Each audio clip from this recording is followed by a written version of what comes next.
যিশুর নামে আপনাদের সবাইকে অভিনন্দন। বিশ্বাস করি প্রভু আপনাদের সবাইকে খুব ভালো রেখেছেন, সুস্থ রেখেছেন। আজকের বাক্য আমরা ধ্যান করব মাত্তিউ পুস্তক অধ্যায় 16, সেখানে 18 এবং 19 পদ।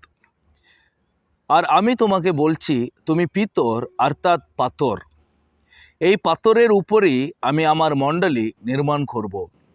পাতালের শক্তি তাকে পরাবুদ্ধ করতে পারবে না।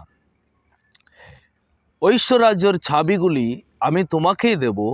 এই পৃথিবীতে যা কিছু তুমি আবদ্ধ করবে, স্বর্গেও তা আবদ্ধ হবে, আর পৃথিবীতে যা কিছু তুমি মুক্ত করবে, স্বর্গেও তা মুক্ত হবে।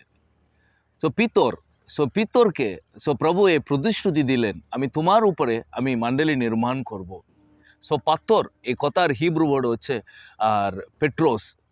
পেট্রোস এই হিব্রু ওয়ার্ডের মিনিং হলো মানে একটা ছোট্ট পাথর নাই, পাষাণ নাই, এটা বিশাল বড় পরিমাণে বড় সাইজের একটা পাথর, সেটাকেই পেট্রোস বলা হয়। প্রভু আর পিতরকে তিনি প্রতিশ্রুতি দিলেন, আমি তোমার উপরে একটা মণ্ডলী নির্মাণ করব, সেটা পাতালের কোনো ক্ষমতা থাকবে না সেটাকে আর পরাভূত করতে। তো কারণ পিতর যিশুকে চিনতে পেরেছিল আসলে যিশু কে। যিশু আসলে ঈশ্বরের পুত্র। তিনি মানব জাতির জন্য তিনি জীবন দিতে এলেন, উদ্ধারের রাস্তা দেখাতে এলেন, সেটা ঠিক চিনতে পেরে তিনি বলেছিলেন।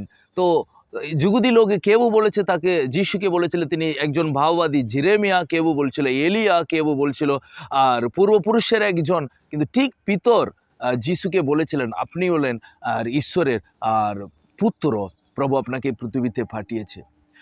যিনি যিশুকে চিনতে পেরেছিলেন, আধ্যাত্মিকভাবে একটা রেভেলেশন পেয়েছিলেন, প্রভু তাকে প্রতিশ্রুতি দিয়েছিলেন, তোমার উপরে আমি মণ্ডলীটা নির্মাণ করব। সবচেয়ে বড় একটা প্রতিশ্রুতি, প্রভু তাকে বলেছিলেন, আমি তোমাকে ঐশ্বরাজ্যর চাবিগুলি, ওখানে লেখা আছে না, মানে অনেক পরিমাণের চাবিগুলি আমি দেব।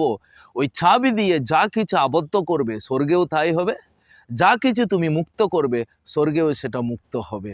প্রভু অধিকার দিয়েছেন মণ্ডলীর উপরে। এবং আমরা জানি পিতর আদি মণ্ডলীতে তিনি নেতা ছিলেন। প্রভু তার দ্বারা মণ্ডলীটাকে গঠন করেছিলেন। প্রিয়, আজকে যারা প্রভু যিশুকে চিনতে পেরেছে, প্রভু তাদেরকেও প্রতিশ্রুতি দেন, তাদেরকেও তিনি অধিকার দেন, তাদের হাতেও তিনি চাবিকাঠি দেন। প্রভু আমাদের মতো সাধারণ ব্যক্তিদের হাতে তিনি চাবিকাঠি দেন, ওই চাবিগুলো নিয়ে আমরা ব্যবহার করতে পারি, কারণ আমরা এখানে বসতে পারি, আমরা পৃথিবীতে থাকতে পারি, কিন্তু প্রভু ওই চাবিগুলি আমাদেরকে দেন যাতে আমরা এই পৃথিবীকে কন্ট্রোল করতে পারি।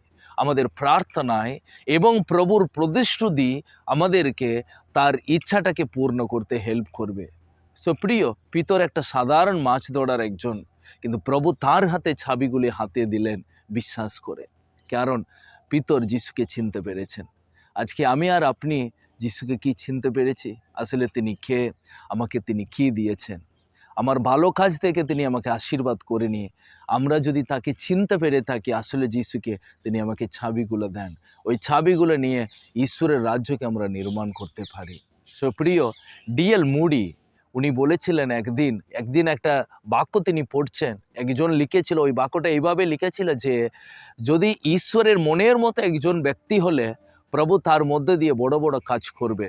ডিএল মুডি বলেছিলেন, আমি সেই ব্যক্তি হতে চাই। হ্যাঁ, তিনি তার আত্মীয়র একজনের যুদ্ধ দোকানে তিনি কাজ করতেন, কিন্তু সেখানে থেকে তিনি একজন বিশাল বড় ঈশ্বরের দাস হলেন আমেরিকাতে। কারণ কেন? উনি ওই চাবিগুলো নিয়েছিলেন, তিনি চিনতে পেরেছিলেন প্রভুকে। প্রিয়, আজ আপনার জীবনে যিশুকে চিনতে পারো, চিনুন, এবং যিশু আপনাকেও প্রতিশ্রুতি দিয়ে আশীর্বাদ করবে। এই বাক্য আপনার জীবনে আশীর্বাদ নিয়ে আসুক। God bless you.